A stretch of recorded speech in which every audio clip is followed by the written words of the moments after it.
আসসালামু আলাইকুম। আমাদের প্রিয় নবী হজরত মোহাম্মদ মোস্তফা সাল্লাল্লাহু আলাইহি ওয়াসাল্লাম অজু করার সময় খুবই অল্প পানি ব্যবহার করতেন। হাদিসে বর্ণিত আছে ওনার পানি ব্যবহারের পরিমাণ ছিল ৬০০ থেকে ৭৫০ মিলিলিটার, যেটা লিটারে আধা লিটার বা একটু বেশি। নবীজি সাল্লাল্লাহু আলাইহি ওয়াসাল্লাম আমাদের শিখিয়েছেন অপ্রয়োজনীয় পানি অপচয় না করতে। অল্প পানিতেই পরিপূর্ণভাবে অজু করা সম্ভব।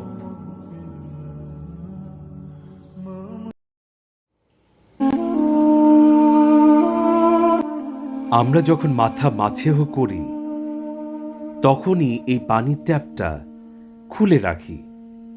এতে পানির অনেক অপচয় হয়। পানি আল্লাহ তাআলার পক্ষ থেকে সবচেয়ে বড় নিয়ামত।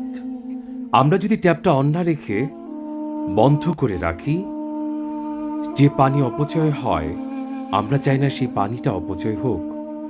আল্লাহ আমাদেরকে এই পানি যেহেতু নিয়ামত হিসেবে দিয়েছেন, তাই মাথা মাছেও করার সময় আমরা অবশ্যই পানির ট্যাপ খুলে না রেখে বন্ধ রাখবো ইনশাআল্লাহ।